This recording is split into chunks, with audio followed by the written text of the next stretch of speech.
Hello guys, welcome back to my channel. I hope you all are doing so well. तो दोस्तों, आज मैं explain करने जा रही हूँ एक तमिल लैंग्वेज की पैरानॉर्मल क्राइम थ्रिलर मूवी को, जिसका नाम है मार्गन। ये मूवी अभी रिसेंटली ही अमेज़न प्राइम पर रिलीज हुई है। इनके साथ देखना चाहते हो जाकर देख लीजिए। बहुत ही बढ़िया मूवी है, आपको देखने में बहुत ही मजा आएगा। इस मूवी की कहानी काफ़ी दिलचस्प है और रिसेंटली मैंने और भी काफ़ी बढ़िया सीरीज और मूवीज़ को एक्सप्लेन किया है। अगर आपने मिस कर दिया है तो जाकर ज़रूर देख लेना। उनका लिंक आपको नीचे डिस्क्रिप्शन बॉक्स और पिन कमेंट में मिल जाएगा। तो चलिए अब बिना किसी देरी के चलते हैं सीधा वीडियो की तरफ। तो मूवी की शुरुआत होती है चेन्नई से, जहाँ पर हम एक लड़की को देखते हैं जो थोड़ी सी परेशान होती है क्योंकि एक एड एजेंसी ने उसकी परमिशन के बिना ही उसकी फ़ोटो यूज़ कर ली थी।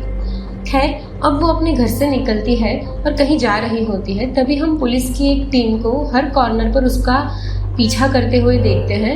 इवन एक पुलिस ऑफिसर ने तो अपनी कुर्ती के ऊपर एक बटन कैम भी लगाया था, जिससे उसका सीनियर ऑफिसर उस लड़की को हर पल मॉनिटर कर रहा होता है। वो टीम से कहता है कि उन्हें इस लड़की को पल पल फॉलो करना होगा, क्योंकि अगर उसकी एक नज़र हटी तो उस लड़की की जान जा सकती थी, क्योंकि अभी जो किलर है वो उसका पीछा कर रहा होता है। इसी के साथ ये कहानी जो है वो कुछ दिन पहले चली जाती है। आखिर ये सब हो क्या रहा था वो हमें अब समझ आएगा। सही कहानी शुरू होती है एक मास्क पहने हुए आदमी को दिखाते हुए, जो रात को एक अंधेरे में अपनी कार एक कॉलोनी के कॉर्नर पर पार्क करता है और वो एक रेड डॉट लेजर एक पॉइंट पर सेट करके वहाँ पर किसी का वेट करने लगता है। थोड़ी देर बाद हम देखते हैं रम्या नाम की एक लड़की को, जिसको उसका बॉयफ्रेंड कार्तिक घर से थोड़ी दूर ड्रॉप करता है। आज असल में रम्या का बर्थडे होता है, तो दिन भर वो कार्तिक के साथ ही थी। अभी कार्तिक उससे एक पेंडेंट गिफ्ट करता है और दोनों थोड़ी बात करते हैं और फिर कार्तिक वहाँ से चला जाता है। अब रम्या जो है अपने घर की तरफ निकलती है। वो असल में एक दो गली पार करके ही रहती थी और वक्त रात का होता है। जैसे ही रम्या उस रेड डॉट को पार करती है तो मास्क पहना हुआ आदमी जो झाड़ियों में छुपा हुआ था वो तुरंत ही उस पर अटैक कर देता है और उसे एक इंजेक्शन लगा देता है। इसी इंजेक्शन से रम्या की पूरी स्किन जो है वो काली पड़ने लगती है, आंखें उसकी ब्लैंक हो जाती है और वो वहीं के वहीं मर जाती है। वो मास्क पहना हुआ आदमी उसकी डेड बॉडी को अपनी कार में डालने लगता है, लेकिन उसे याद आता है कि जब रम्या पर वो झपट पड़ा था तब रम्या का जो वो पेंडल था जो कि उसने कार्तिक ने उसको गिफ्ट दिया था वो वहीं पर कहीं झाड़ियों में गिर गया था। तब मास्क पहना जो इंसान था वो वापस वो लेने जाता है और तभी हम देखते हैं कि उस किलर ने अपने मुंह से मास्क हटा लिया है और तभी एक उल्लू उस पर झपट पड़ता है और सीन यहीं पर कट हो जाता है। अगले दिन कुछ सफाई कर्मचारी एक जगह पर सफाई कर रहे होते हैं और उनको रम्या की काली पड़ी हुई लाश मिलती है एक डस्टबिन में। थोड़ी देर बाद वहाँ पुलिस आती है और अपना इन्वेस्टिगेशन स्टार्ट करती है। शॉक इस बात का है कि रम्या की खुद की जो फेसबुक प्रोफाइल थी उसी प्रोफाइल पर आज सुबह ही एक पोस्ट हुई थी और उसी की अपनी ही डेड बॉडी के साथ, और नीचे कैप्शन में लिखा था कि माई वर्स्ट बर्थडे एवर। एक तो ये बड़ा क्राइम था और ऊपर से तरीका सबसे अलग था और सबके सामने सिस्टम, पब्लिक और पुलिस को मॉक करते हुए किलर ने वो सारी पोस्ट डाली थी। अब ये सब खबर शहर में आग की तरह फैल जाती है और सीधा मुंबई तक पहुंचती है। वहां हम देखते हैं एडीजीपी मुंबई ध्रुव को, जिससे उसका दोस्त और डिपार्टमेंट के कुछ ऑफिसर कहते हैं कि वो अपना व्हाट्सएप चेक करे। ध्रुव जैसे ही व्हाट्सएप चेक करता है वहां पर वही रम्या की पोस्ट होती है। उस फोटो को देखकर ध्रुव के होश उड़ जाते हैं और हमें भी शौक लगता है, क्योंकि ध्रुव पहले भी इस हॉरर का सामना कर चुका है। उसकी खुद की बेटी इसी तरह खत्म हुई थी। ध्रुव का खुद का आधा शरीर भी इस इंजेक्शन की वजह से काला हो चुका है। उसका लेफ्ट हैंड काम नहीं करता और उसको फंक्शनल रखने के लिए मेडिसिन और इंजेक्शन लेने पड़ते हैं। ध्रुव असल में ये जॉब ही छोड़ रहा था। उसने तो ऑलरेडी रेजिग्नेशन लेटर भी सबमिट कर दिया था, लेकिन ये केस देखते ही वो डिपार्टमेंट से रिक्वेस्ट करता है कि ये केस फिर से सामने आया है और अब उसे इस केस को ख़त्म करना ही होगा। डिपार्टमेंट उसे समझाने की बहुत कोशिश करता है, लेकिन उसकी जिद के सामने उनको एग्री होना ही पड़ता है। ध्रुव तुरंत ही चेन्नई के लिए निकल पड़ता है। चेन्नई में हम उसके दोस्त और कमिश्नर राजन को देखते हैं, जो जोनल ऑफिसर से बात कर रहे थे और वो ऑफिसर उनको इन्वेस्टिगेशन समझा रहा होता है कि रम्या की बॉडी किसी हाईली टॉक्सिक ड्रग की वजह से काली पड़ी थी। लेकिन राजन ध्रुव का वेट कर रहा था। ध्रुव के आते ही वो केस की जो फाइल होती है वो ध्रुव को सौंप देता है, जो कि नटराज को बिल्कुल भी पसंद नहीं आता। लेकिन राजन सोच समझ कर ही ये कर रहा था, क्योंकि ध्रुव इस केस को अनऑफिशियली हैंडल करने वाला था। राजन ध्रुव को ये भी सलाह देता है कि चाहे कुछ भी करे वो, लेकिन इस केस में वो ज़्यादा ओवर सेंसिटिव ना हो जाए। और हमें ऑलरेडी इस चीज़ का रीज़न पता है क्योंकि इसके साथ ये सब पहले हो चुका था। इन्वेस्टिगेशन शुरू होती है। केस फाइल पढ़ने के बाद ध्रुव अपनी टीम की एक ऑफिसर श्रुति और कांस्टेबल काली के साथ क्राइम सीन पर जाता है और वहाँ जाकर वो सीसीटीवी फुटेज देने का ऑर्डर देता है। तभी हमें पता चलता है कि उनको जो फुटेज मिली है वो सिर्फ आधे रूट की ही है, क्योंकि वहाँ पर मेट्रो का काम चल रहा था और उसी वजह से वहाँ से सारे कैमरास हटा दिए गए थे।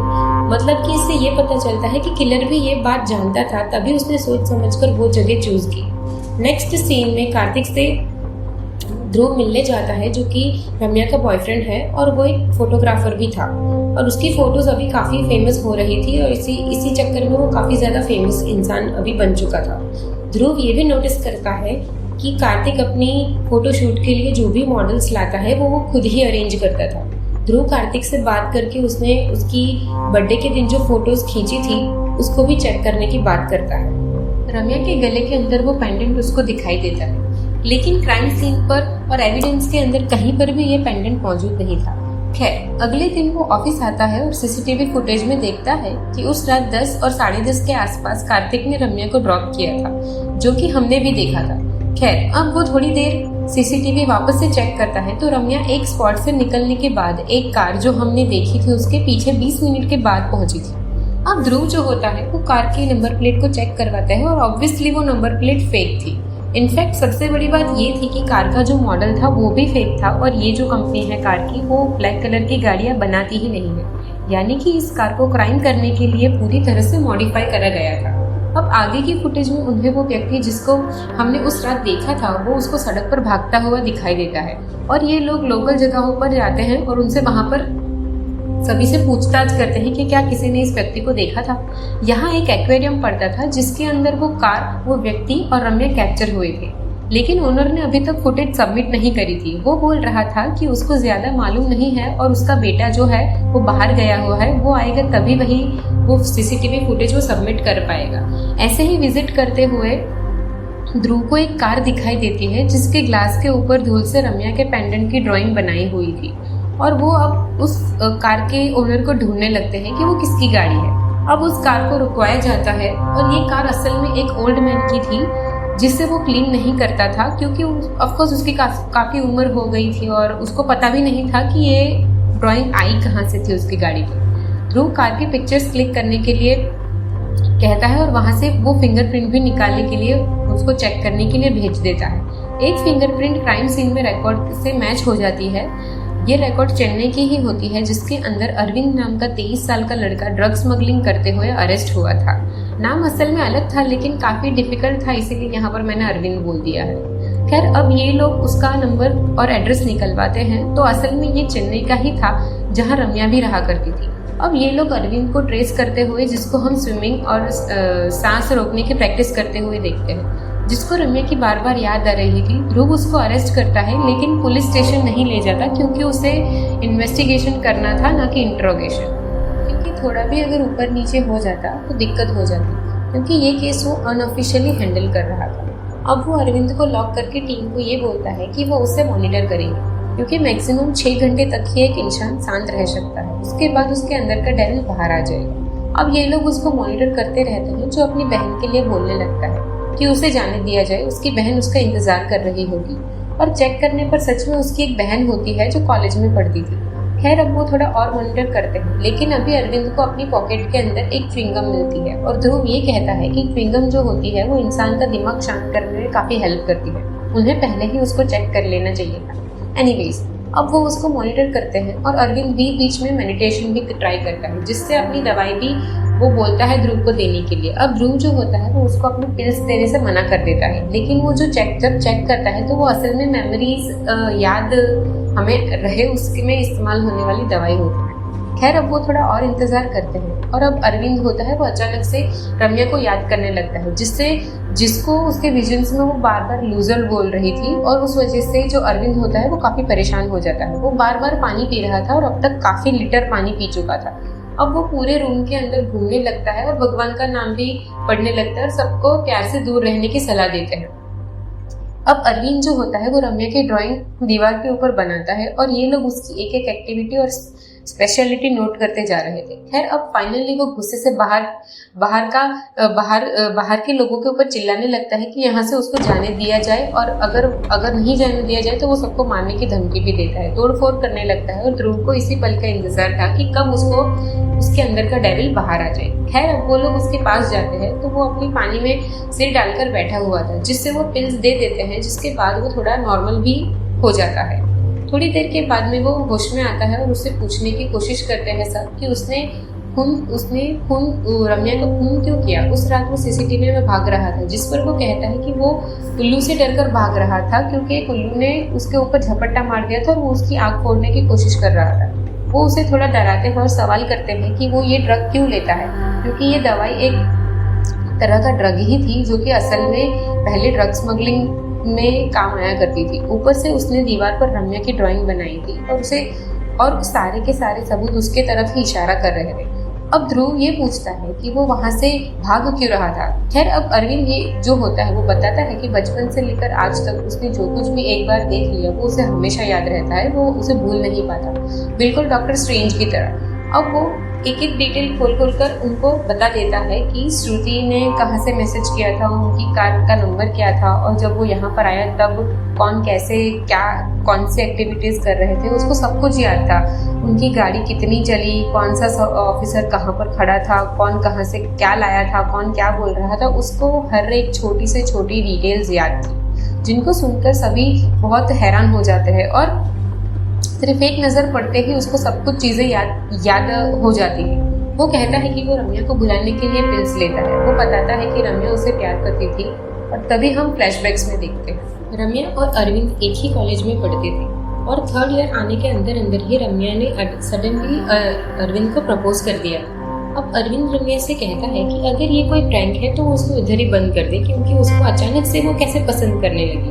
उसको शौक इसीलिए लगा था क्योंकि इतने सालों में रम्या ने कभी भी उसको ऐसा कुछ बोला नहीं था, या ही उसने ऐसा भी नहीं बोला था कि वो उसको पसंद करती है। जिस पर रम्या कहती है कि वो पहले उसे पसंद नहीं करती थी, लेकिन धीरे धीरे ऐसा हुआ है क्योंकि वो स्विमिंग में एक्सपर्ट था, स्कॉलरशिप लेकर यहाँ पर पढ़ाई कर रहा था, सुबह सुबह ड्राइवर का काम करता था, आफ्टरनून में कॉलेज आता था, एक बेहतरीन आर्टिस्ट भी था, और सबसे बड़ी बात कि उसकी मेमोरी काफ़ी ज़्यादा अच्छी थी। वो आगे ये बताती है कि वो दोनों पहले भी बात कर चुके हैं। तो अरविंद यहाँ पर याद करता है, तो तब जाकर उसको याद आता है कि हाँ वो पहले 1-2 बार बात कर चुके हैं। खैर अब रम्या कहती है कि वो उसे काफ़ी ज़्यादा पसंद करती है, और यहाँ पर जो अरविंद होता है वो भी उसको पसंद करता था, जिसके चलते वो दोनों एक रिश्ते में आ जाते हैं। दोनों एक दूसरे के साथ काफ़ी खुश थे और रम्या को हर चीज़ में सपोर्ट करता था, उसको और अपनी बहन की काफ़ी अच्छे से ख्याल भी रखता था। ऐसे ही रम्या को एक कंपनी के अंदर प्लेसमेंट मिल जाती है और अब दोनों और ज़्यादा खुश रहने लगते हैं। अब इसी बीच होता ये है कि रम्या का जो HR होता है वो उसके लिए जॉब ऑफर करता है, लेकिन बदले में रम्या को उससे शादी करनी पड़ेगी, जिसके लिए वो मना कर देती है। वो घर आकर अरविंद को ये बात बताती है और ये कहती है कि वो उसके साथ US चले, जिस पर वो कहता है कि उसको यहाँ पर अपनी बहन का भी ख्याल रखना है और उसके माँ के सपने पूरे करने के लिए स्विमिंग चैंपियनशिप उसको जीतनी ही पड़ेगी और गवर्नमेंट जॉब भी लेनी है। इस बात पर दोनों के बीच हीटेड आर्ग्यूमेंट हो जाती है, जिसमें वो रम्या को थप्पड़ भी मार देता है और अपने घर चला जाता है। अब अरविंद रम्या से 3 दिन तक बात नहीं करता और इसी बीच रम्या जो होती है वो दूसरा घर पे शिफ्ट कर जाती है। जब भी अपनी वो जॉब जो होती है वो भी वो छोड़ देती है और उसको व्हाट्सएप से भी ब्लॉक कर देती है। वो उसे फेसबुक पर भी मैसेज करता है, लेकिन वहाँ पर भी उसको कोई रिप्लाई नहीं मिलता।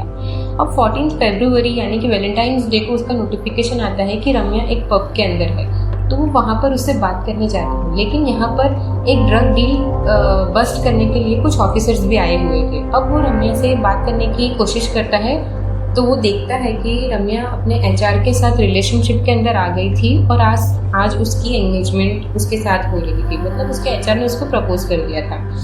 और रम्या उसको देखकर उसको वहाँ पर सबके सामने लूज़र बोलकर उसका इंसल्ट कर देती है और यही उसके माइंड में बैठ गया था। HR भी अरविंद के सर पर बॉटल मार देता है, जिससे उसके आईब्रोज पर एक कट लग जाता है। अब वो घायल हो जाता है, जिसको एक लड़की हेल्प करती है, लेकिन यहाँ पर वो ऑफिसर ड्रग डील बस्ट करते हैं, जिसके बीच वो पानी में गिर जाता है और वो लोग उसे बाहर निकालते हैं। अब वो जो ड्रग वाला केस था ना, वो अभी भी ओपन है और उस दिन क्लब से सभी फिंगरप्रिंट्स लिए गए थे। उसमें से ही पुलिस के रिकॉर्ड में अरविंद का जो फिंगरप्रिंट था उसको उन लोगों को मिला था। अब प्रेजेंट टाइम में अरविंद बहुत ही ज़्यादा परेशान हो गया था, जो कि बेहोश हो जाता है और ध्रुव उसको हॉस्पिटल भेज देता है। कहानी अब यहाँ तक आ गई है, तो हम याद दिला दे कि अरविंद की कहानी के अनुसार वो एक किलर वो और किलर जो है वो दोनों अलग अलग है। मतलब स्टार्टिंग सीन में अभी कहानी स्टार्टिंग से जो कहानी थी वो अभी काफ़ी ज़्यादा उलझ चुकी है।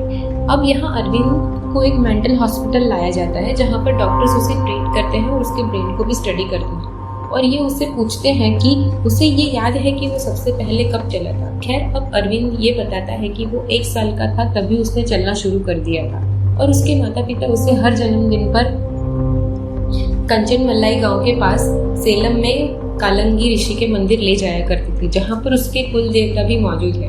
वो बताता है कि उसके माता पिता ने यहाँ पर प्रार्थना करी थी और तब वो पैदा हुआ था। तो इसी के चलते वो हर साल यहाँ पर जाते हैं। यहाँ पर माना जाता है कि ऋषि जानवरों और पक्षियों के रूप में यहाँ पर रहा करते हैं और यहाँ पर एक हर्बल वेल भी है, यानी कि एक कुआं है जो कि लड़कों की बॉडी के ऊपर वंडर्स करता है, यानी कि कुछ मैजिक वगैरह कुछ करता हो। अब उसे याद आता है कि वो इस कुएं को देख रहा था और अचानक से चलकर उसके पास जाने लगता है, लेकिन वो गलती से उसमें गिर जाता है और वो पानी के अंदर होता है और अचानक से उसका पैर कहीं पर फंस जाता है, जिसके बाद उसे कुछ भी याद नहीं रहता। लेकिन हम देख पाते हैं कि तब तक उसके पास एक कछुआ आता है जो कि एक सुपर नेचुरल बीइंग था और उसको वो टच कर देता है, मतलब कि उसको छू देता है और अपनी कुछ शक्तियाँ उस अरविंद को दे देता है, जिसकी वजह से अरविंद की जो आँख है, जो हमने अभी तक नोटिस किया कि वो ब्लू कलर की है, तो वो इसी वजह से ब्लू कलर की थी। और वो पानी के अंदर एक भंवर बना देता है और कछुआ जो होता है वो उसको पुश करके सीधा बाहर की तरफ धकेल देता है और अरविंद की जान बच जाती है। अब वो आगे बताता है कि उसके पिता हमेशा कहते हैं कि पानी धरती का खून होता है, इसीलिए दुनिया के सारे राज उसमें समाये हुए हैं। अब थोड़ी देर के बाद डॉक्टर और ध्रुव आपस में बात करने लगते हैं कि अरविंद की मेमोरी जैसी है वैसे दुनिया में केवल 50 लोगों की है। इसको जितना स्टडी करा जाएगा उसके बारे में उतना ही ज्यादा पता चलता जाएगा। खैर, अब ध्रुव यहाँ से जाने लगता है, लेकिन वो ये देखता है कि अरविंद ने वो पेंडेंट वाला डिजाइन बनाया हुआ था।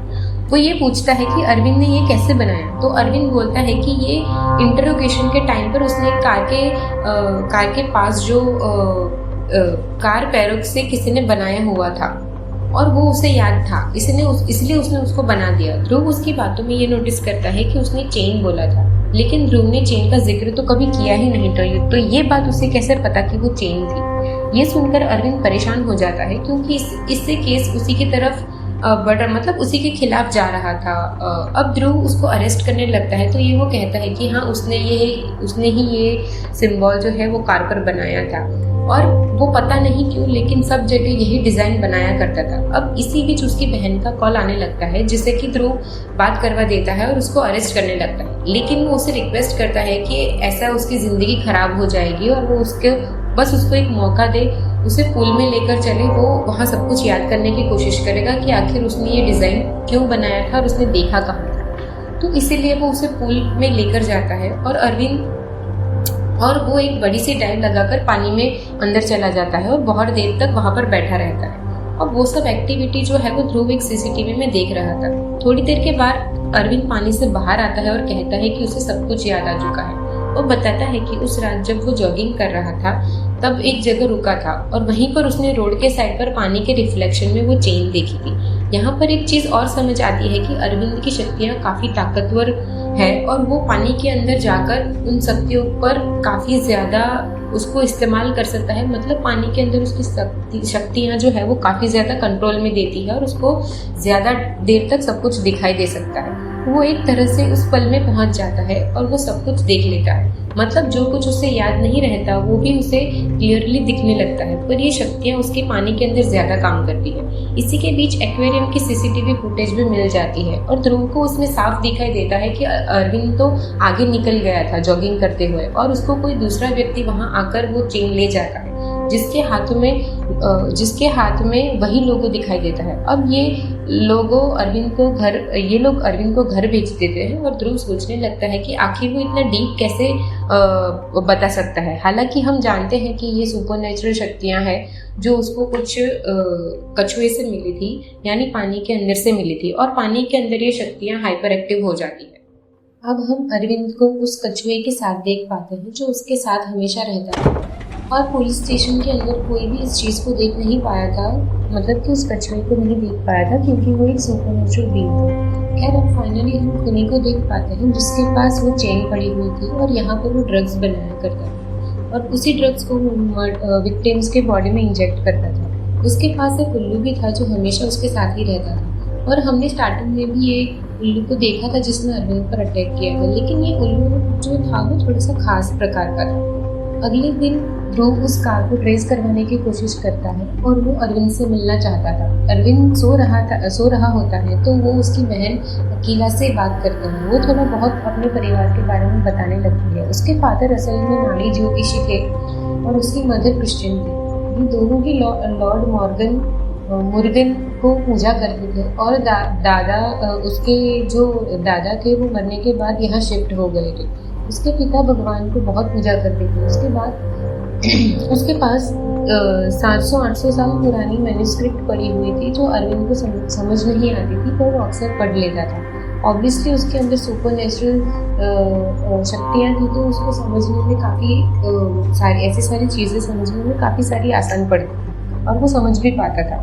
इसी बीच ये लोग अरविंद के उस कछुए को भी देख पाते हैं जो उसने मंदिर से ही लेकर आया था, और यहाँ पर शायद वही कछुआ खुद को शो कर रहा था जिसकी वजह से ये लोग उसको देख पा रहे थे। अब तक अरविंद जाग उठता है, जिससे ध्रुव इस केस में हेल्प मांगने की कोशिश करता है, लेकिन अरविंद उससे साफ मना कर देता है और गुस्से से वहाँ से उनके ऊपर गुस्सा कर देता है।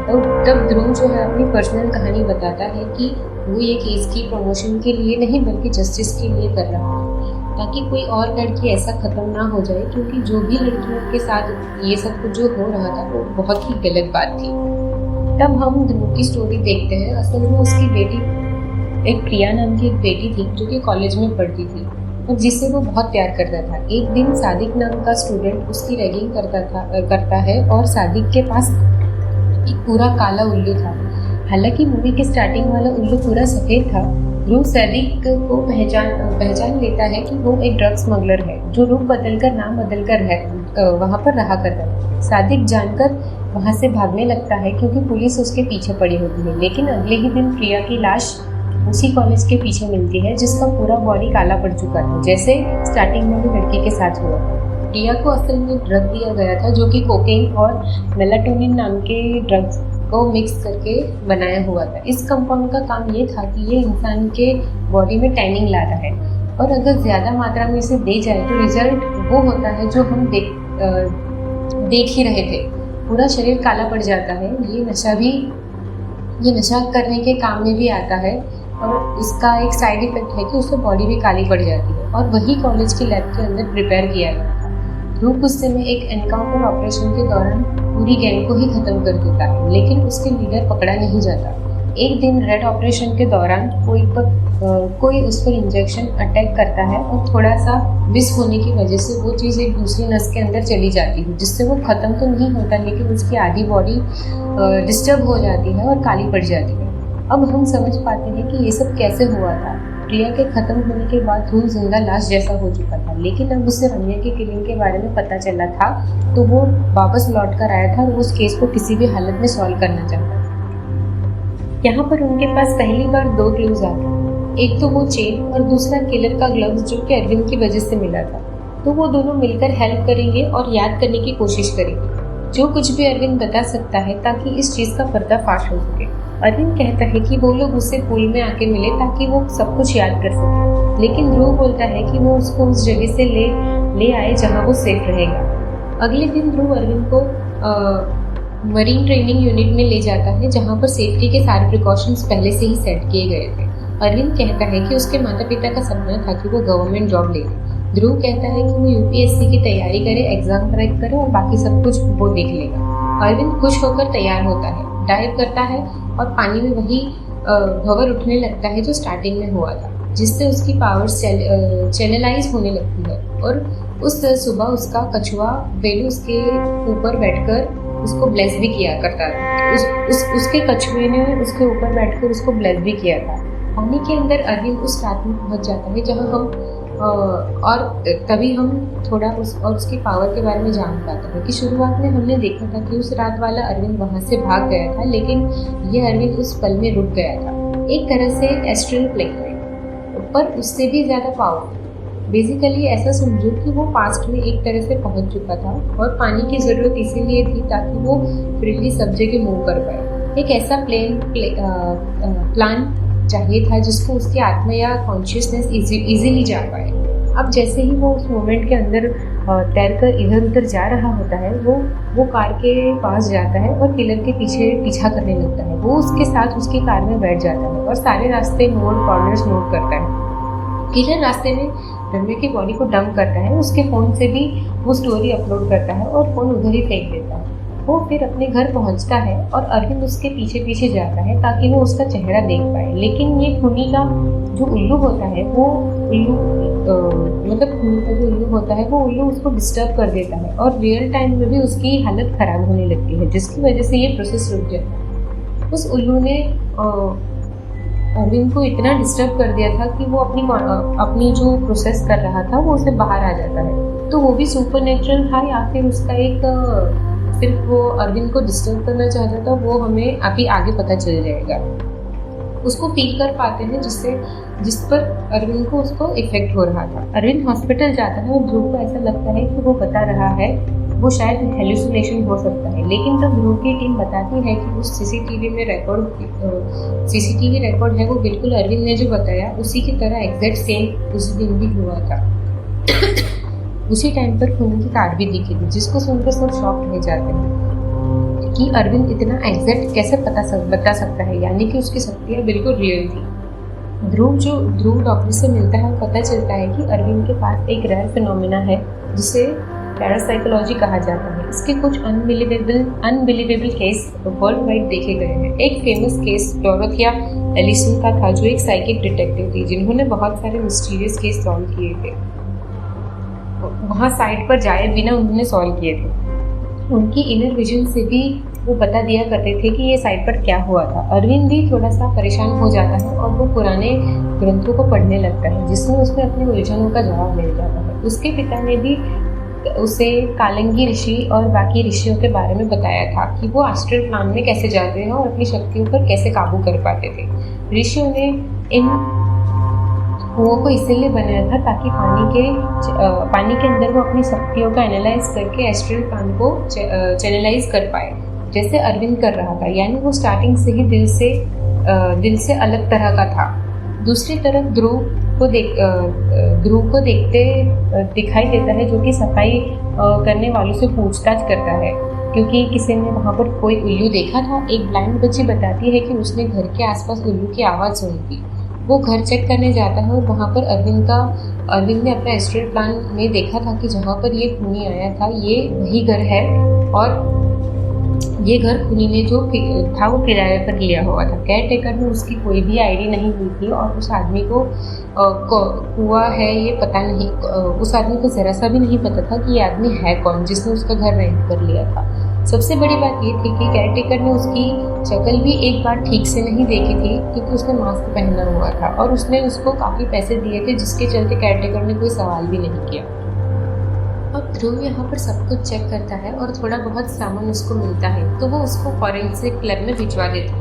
तभी हम अरविंद को देखते हैं जिसका फ़ोन मिसिंग हो गया था और घर पर उसकी बहन अकेला भी नहीं मिल रही, जिसकी वजह से वो काफ़ी परेशान हो गया था और वो ये बात श्रुति को बताता है, यानी कि पुलिस डिपार्टमेंट को ध्रुव की टीम ने जो श्रुति है उसको बताता है। अब हम अकेला को देख पाते हैं जो कि अपने दोस्त के साथ हॉस्टल गई हुई थी, उसके नेटवर्क भी नहीं आ रहा था तो वो गेट से बाहर जाती है, पर जहाँ पर खूनी उसका उल्लू घात लगाए बैठे थे जो उस पर हमला भी कर देते हैं। अब अगले दिन पुलिस को एक लाश मिलती है जिसका हाल सेम था, फेस खराब कर दिया गया था और बॉडी पूरी तरह काली पड़ गई थी। अब ध्रुव ये नज़ारा देखकर अपने ट्रॉमा में चले जाता है। अरविंद भी वहाँ आ जाता है जो काफ़ी दुखी था, लेकिन उसको जल्दी एहसास हो जाता है कि ये उसकी बहन नहीं है, मतलब कि जो वहाँ पर लाश थी वो उसकी बहन की लाश नहीं है। तब उसको थोड़ा चैन आता है। तभी वहाँ नटराज आता है जिससे फाइल ले ली गई थी, जो बताता है कि एक और स्टेटस अपलोड हुआ है और ये कॉस्मेटोलॉजी सर्जन शालिनी है जिसकी प्रोफाइल से स्टेटस अपलोड हुआ है। और अभी जो लाश देखी है वो किसी और की नहीं बल्कि डॉक्टर शालिनी की ही है, यह अकीला की लाश नहीं थी। खैर, अब अकीला जो होती है वो अभी तक घर पहुंच जाती है जिससे अरविंद की जान में जान होती है। अब अरविंद डिसाइड कर चुका था कि वो इस टेरर को खत्म करके ही रहेगा और इससे सब कुछ जानने की कोशिश भी करेगा। ध्रुव फॉरेंसिक एक्सपर्ट से बात करता है जो बताता है कि ये कोई मेडिकल प्रोसीड्यूर में एक्सपर्ट है और नर्व्स का अच्छे से नॉलेज रखता है। ध्रुव शालिनी के क्लाइंट्स के बारे में पता करता है तो उसको मालूम पड़ता है कि डॉक्टर राजेश उसका क्लाइंट है जो अक्सर उससे मिलने आता है और इसको ध्रुव ने पहले कार्तिक के ऑफिस में भी देखा था। मीनवाइल अरविंद बहुत परेशान था कि कहीं उसकी बहन इसका शिकार ना हो जाए और वो पूल में जाकर पानी के जरिए फिर से एस्ट्रल प्रोजेक्शन करने लगता है। यहाँ वो खूनी के पीछा करता है और उसके घर के अंदर तक चला जाता है, जहाँ पर बाहर ही वो उल्लू फिर से उसको डिस्टर्ब करने की कोशिश करता है, लेकिन इस बार वो ज़्यादा डिस्टर्ब नहीं होता। यहाँ दिखाया जाता है कि खूनी एक साथ ड्रग्स के पैक किए जा रहे थे। खूनी के साथ ड्रग्स पैक किए जा रहे थे और वो वॉल पर डार्क स्किन मॉडल्स के पोर्ट्रेट्स लगे हुए थे। इनफैक्ट डार्कनेस और स्टार्स के बारे में काफ़ी ज़्यादा मेटाफर्स लिखे हुए थे। खूनी एक रूम में खुद भी ड्रग लेता है और यहाँ रम्या का वो पेंडेंट भी दिखाई देता है जो वहीं पर रखा हुआ था। खूनी की डायरी के अंदर विक्टिम्स की फोटोग्राफ चिपकाई हुई थी जो अब तक शिकार बने थे और अभी वो रम्या को मारकर आया है। अब मतलब ये सब पास्ट में चल रहा है। खूनी मैगजीन के कवर पर बनी एक मॉडल की फोटो को भी देख पाता है जिससे अरविंद समझ जाता है कि वो मॉडल अगला विक्टिम होने वाली थी। तभी उसकी कंडीशन खराब होने लगती है। खूनी खुद को अनमास्क करने ही वाला होता है पर तब तक अरविंद उसका चेहरा नहीं देखने ही वाला होता है, लेकिन तब तक वो बहक जाता है और उसकी पावर्स की लिमिट पूरी हो गई थी, इसीलिए उसको अपने जो एस्ट्रल प्रोजेक्शन था उसमें से वो बाहर आ जाता है। उसको हॉस्पिटल में एडमिट करवाया जाता है जहाँ डॉक्टर्स बताते हैं कि वो रिस्पॉन्ड नहीं कर रहा और अगले ऐसे ही 48 घंटों तक रहा तो वो कोमा में चला जाएगा। अकेला अपने भाई के लिए बहुत ही ज़्यादा टेंशन में होती है। अगले दिन अरविंद अभी भी बेहोश था, लेकिन आज उसका स्विमिंग कॉम्पिटिशन था। तभी उसका पावर्स उसको एक झटका देती है। तभी जो उसकी पावर्स होती है वो उसको एक झटका देती है और वो अचानक से बेहोशी की हालत में से बाहर आ जाता है। वो तुरंत कंपटीशन प्लेस पर जाता है और अपने स्लॉट पर पहुंचकर स्विमिंग स्टार्ट करता है। स्विमिंग के दौरान उसको किलर का घर और मैगजीन कवर याद आता है। कंपटीशन में वो फर्स्ट आता है और ध्रुव से मिलकर वो कवर की ड्राइंग बनाता है। ध्रुव को याद आता है कि कवर कार्तिक ने ही शूट किया था। ध्रुव कार्तिक को कॉल करता है लेकिन वो बाहर होता है। स्टाफ से मालूम पड़ता है कि कवर में वेनिला नाम की एक मॉडल थी और वो लड़की जो बिगिनिंग में दिखाई गई थी वो कोई और नहीं बल्कि वेनिला ही थी। मतलब किलर की नेक्स्ट टारगेट वेनिला थी। स्टोरी प्रेजेंट डे पर आती है जहां ध्रुव और टीम वेनिला की प्रोटेक्शन कर रहे होते हैं। वेनिला राजेश के ऑफिस जाती है क्योंकि वो पीवी सिंधु की बायोपिक के लिए सिलेक्ट हुई थी और उसने स्किन ब्राइटनिंग सर्जरी भी करवाई थी। लेकिन अब राजेश उसको मूवी से हटा देता है क्योंकि प्रोड्यूसर की बेटी डेब्यू कर रही थी। वेनिला अपसेट हो जाती है और आर्ग्यू करती है कि उसने राजेश के कहने पर अपने सपने सजाए थे, लेकिन अब वो सब कुछ उसके पास से छीन रहा है। उसको प्रोड्यूसर की बेटी कन्विंस करती है कि गेस्ट रोल मिलेगा और वो एक्टिंग टिप्स देगी, लेकिन वेनिला गुस्से में वहाँ से निकल जाती है। उसके बाद वो अपना फ़ोन बंद कर देती है। ध्रुव अरविंद को उसके फ्लैट भेजता है जहाँ वो वेट करे और उसको बोलता है कि वो वहाँ पर जाके वेट करे। तभी फाइनली किलर अपनी कार निकालता है और अपने अगले हंट पर जाता है।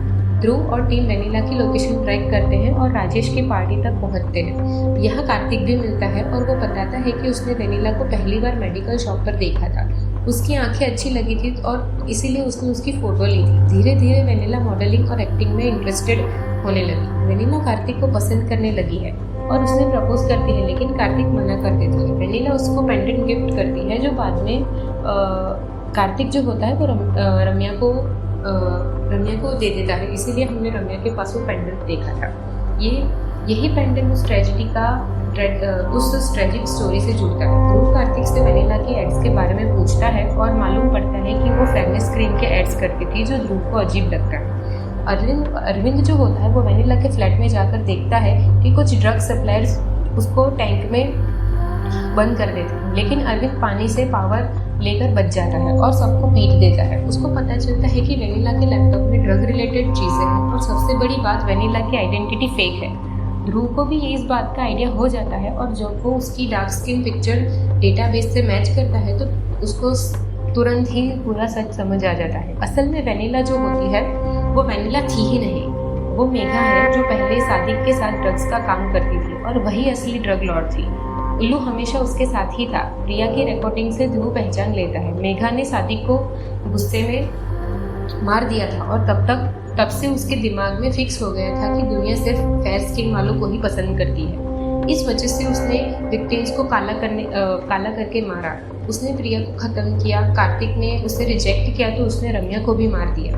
डॉक्टर शालिनी ने उसका ट्रीटमेंट किया था और जब उसने उसको कॉम्प्लेक्शन पर कमेंट किया तो मेघा ने उसको भी मार दिया। अब ध्रुव और पुलिस को समझ आ जाता है कि जिस लड़की को वो लोग विक्टिम समझकर उसको प्रोटेक्शन दे रहे थे असल में वही किलर थी। मेघा प्रोड्यूसर की बेटी को मारने वाली थी लेकिन ध्रुव उसको शूट कर देता है और फाइनली ये टेरर यहीं पर ख़त्म होता है। तो दोस्तों और इसी के साथ हमारी मार्गन मूवी यहीं पर ख़त्म होती है। आई होप आप सबको बहुत पसंद आई होगी। मुझे पर्सनली ये मूवी बहुत पसंद आई है, इसकी स्टोरी लाइन काफ़ी अच्छी है। तो दोस्तों ये थी कहानी मार्गन मूवी की। अगर आपको ये एक्सप्लेनेशन पसंद आई हो तो वीडियो को लाइक, शेयर और चैनल को सब्सक्राइब करना ना भूलें। तो मिलते हैं आपसे अगले वीडियो में, तब तक के लिए स्टे सेफ, बाय।